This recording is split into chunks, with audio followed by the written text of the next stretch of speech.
Pemerintahnya juga pasif, ya kan?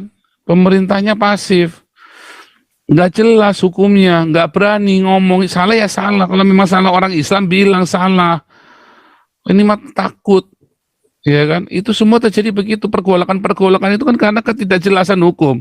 Saya pun berbuat begini, ya, karena ketidakjelasan hukum di Indonesia, makanya saya bikin begini. Betul, betul, Pak. Timbulnya ada orang seperti saya ini karena orang Indonesia, hukum Indonesia nggak jelas. Coba kalau orang hukum di Indonesia jelas, saya pun takut melakukannya. Contoh di Eropa, berani nggak saya mau ngelawan pemerintah yang nggak karu-karuan? Nggak berani, hukumnya ini jelas. Hukumnya jelas, ya. Kecuali saya memang ada sesuatu yang nggak beres, ya nggak bisa. Kita mesti hati-hati.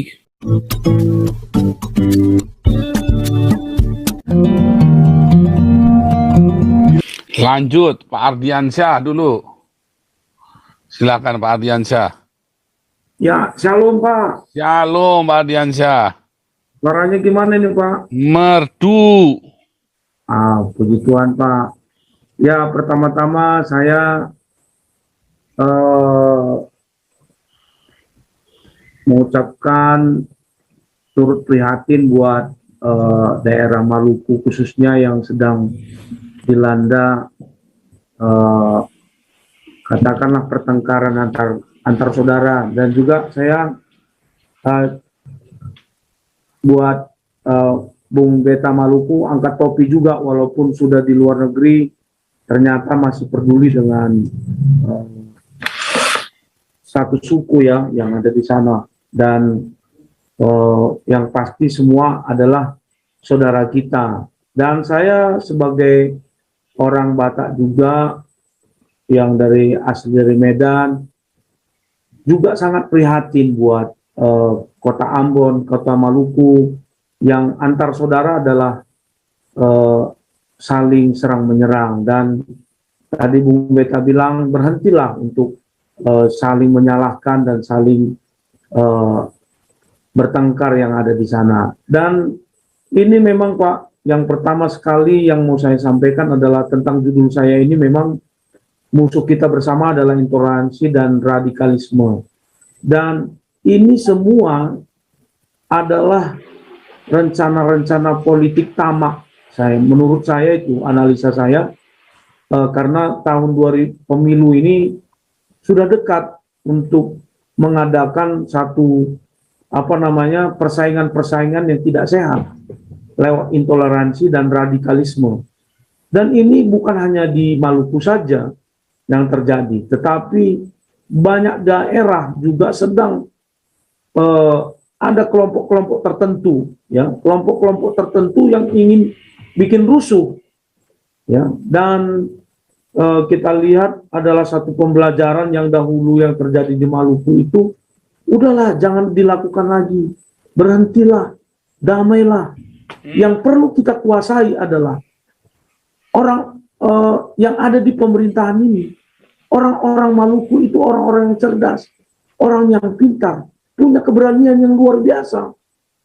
Nah, bagaimanakah kita memfungsikan keberanian itu untuk negara ini, yaitu merebut kursi-kursi yang ada di pemerintahan ini, untuk menyatakan bahwa orang-orang yang ada di Indonesia ini pun punya hak, ya, melakukan sesuatu pertumbuhan ataupun penguasaan di pemerintahan-pemerintahan yang ada di Indonesia ini.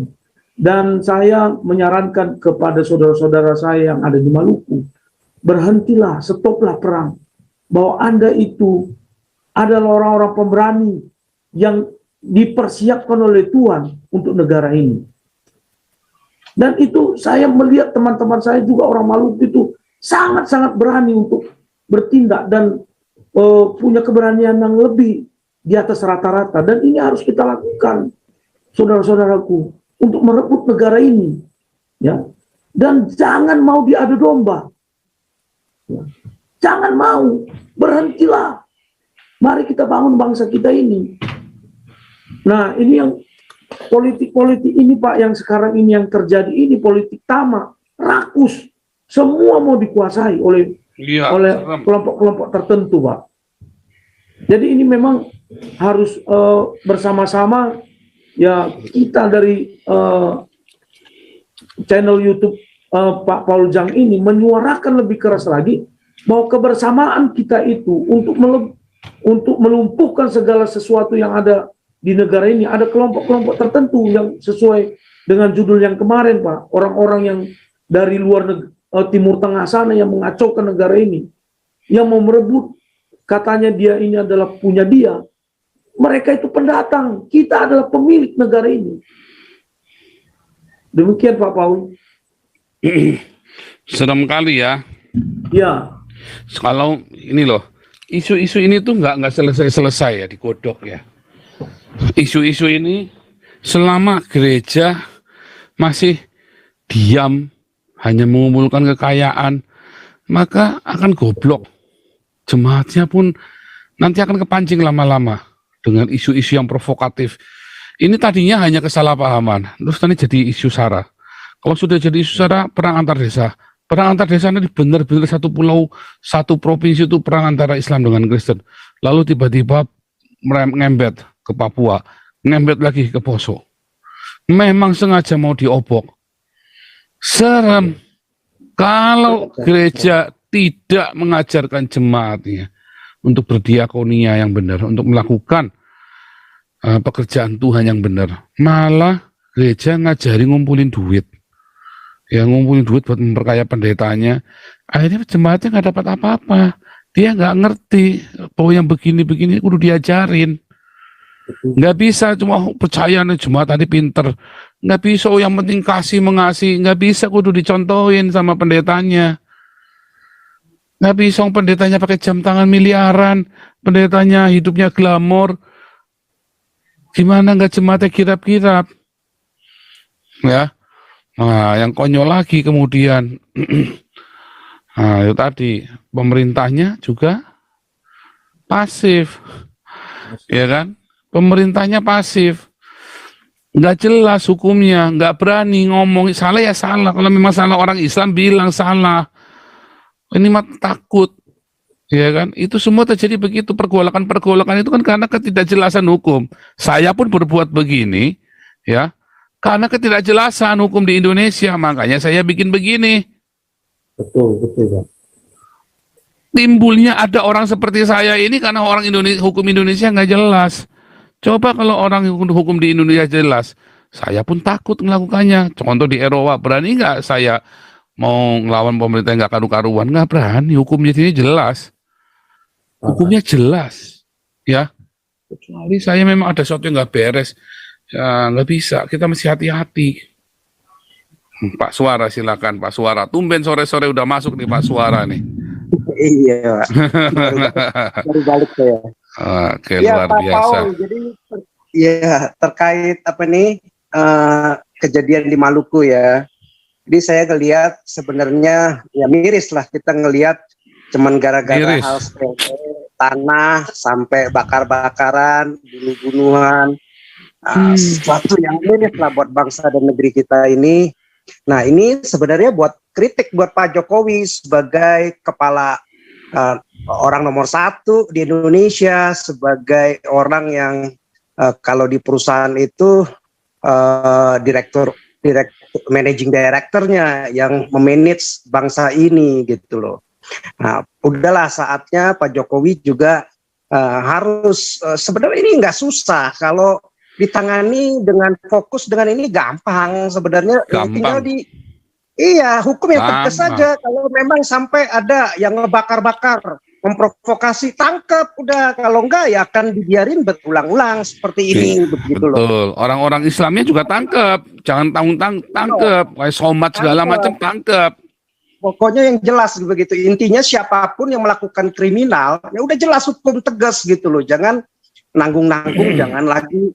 Ya kalau enggak akan terulang-ulang lagi kalau dibiarkan terus ini. Jadi ada pembelajaran. Nah, sebenarnya gampang kan, mestinya tinggal didatengin masalahnya apa. Kalau masalah tanah tinggal diomongin sekarang kayak gimana, mestinya seperti apa, kan ketahuan itu. Mestinya pemerintah kalau benar-benar fokus mah nggak ada susahnya seperti itu. Nah, Pak Jokowi ini udahlah jangan terlalu banyak juga pencitraan. Kalau saya lihat ini sekarang banyak pencitraan juga, apa sih, ngasih-ngasih duit aja, amplop segala macam, tapi hal-hal yang seperti ini miris malah, apa, sampai ada orang yang warga negara Indonesia sesama anak bangsa harus mati dengan sia-sia seperti itu begitu.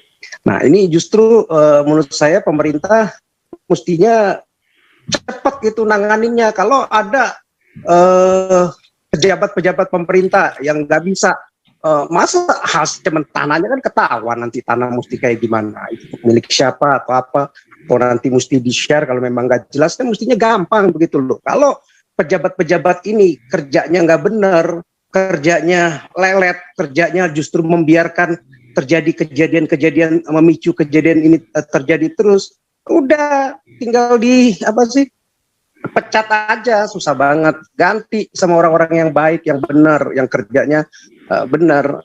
Justru mesti di apa, hal-hal seperti ini jangan lagi sampai terjadi. Ya gimana tuh, dipikirin dong gitu loh. Jangan cuma mikirinnya cuma bagi-bagi uang, pencitraan, uang orang terima cuma 20.000, 50.000, 100.000, 1 juta, mana ada artinya kalau istilahnya kan orang mesti kasih kailnya, jangan cuma kasih ikannya doang gitu. Gimana caranya orang itu pintar? Kalau enggak ya jadi bodoh terus orang seperti itu, warga. Masalahnya ikannya aja dicatut, Pak. Nah itu problemnya. Udah ngasih ikan cuma dikasih ekornya doang sama apa ininya, ampasnya doang. Ya, sekarang udah zaman keterbukaan lah, informasi itu begitu cepat gitu loh. Jadi kalau ada kritik dari warga negara masyarakat ini ya sebagai pemerintahan, orang nomor 1 ya cepat telepon gitu loh. Kamu bisa nggak ini beresin, dan lihat besok lagi gimana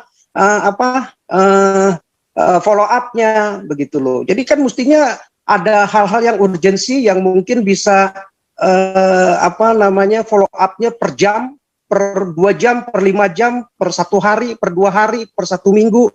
Nah kalau udah sampai bakar-bakaran sampai begini, artinya follow up-nya udah mesti cepat. Saya nggak mau tahu, pokoknya ini dalam, misalnya ini sekarang polisi udah di sana, nah, sekarang udah posisi oke, udah tentram, nah, besok mesti diapain, mesti besok untuk akhirnya 1 minggu juga udah beres mestinya, sampai urusan tanah ya udah damai, sampai benar-benar rela begitu loh. Yang provokasi siapapun tangkap, ikutin beritanya, dilihat, dibawa, dipantau apakah kerja atau enggak begitu loh. Kalau enggak kerja ya jangan dikasih, masa digaji sama pajak masyarakat, pajak rakyat Indonesia, hanya kerjanya nggak benar, nggak becus begitu. Mestinya kan gampang hal seperti itu gitu. Kita nggak mau lagi ada pejabat-pejabat yang nggak becus kerja, digaji sama rakyat, makan enak-enak, fasilitas enak, tapi kerjanya ya sembrono, sampai nyawa bisa hilang, ya tanggung jawab mereka lah. Seperti itu. Gitu. Menurut saya sih mestinya simpel hal yang seperti ini bisa ditangani dengan gampang, asal orang-orang kita ini cerdas, pejabat-pejabatnya benar kerja gitu loh. Tapi kalau kerjanya nggak benar ya gitulah hasilnya. Itu miris lah kita melihatnya. Itu sih Pak Paul yang saya mau ngomong. Sebentar nih sebelum lanjut ya, saya tadi bagus sekali tadi ya. Karena selama ini Jokowi hanya pencitraan ya. Artinya ada yang bagus, tapi nggak mau sampai tuntas itu loh. Beda dengan Gus Dur, 2 tahun tuntas. Tuntas. Yang dilakukan Gus Dur itu ya, untuk pluralisme itu tuntas. Cuma yang kurang aja dirusak lagi sama SBY. Sebenarnya dilakukan Gus Dur sudah tuntas untuk pluralisme itu ya. Langsung semua reda itu ya. Walaupun waktu itu zaman Gus Dur itu terjadi pembakaran gereja, ternyata ya zaman Gus Dur itu persekusi terjadi itu malah terbanyak. Ya, tapi diredam sama Gus Dur dengan luar biasa ya. Begitu zaman SBY langsung edan lagi, karena dibangkitkan lagi, dihidupin lagi kan. Karena zaman Jokowi harusnya tinggal 2 tahun ini bikin tuntas sekalian. Kalau tuntas, kan kita lihat kan gini Pak Paul, Pak Jokowi oke lah secara ekonomi di antara semua presiden ini cukup baik. Jadi dia pembangunan infrastruktur, melihat semua negara melihat China. Jadi mereka melihat China itu membangun seluruh daerah infrastruktur, kereta api, udara, laut, semuanya jalan, sehingga transportasi gampang diakses, daerah-daerah yang susah dulu diakses bisa terakses, terhubung, semua biaya distribusi murah, perjalanan masyarakat negaranya murah, sehingga kos apapun di sana jadi lebih murah, naik kereta, naik apapun cepat, murah. Nah, begitu juga akhirnya Jokowi selama pemerintah ya melihat karena ada kemajuan di China, Malaysia semua juga ikutin.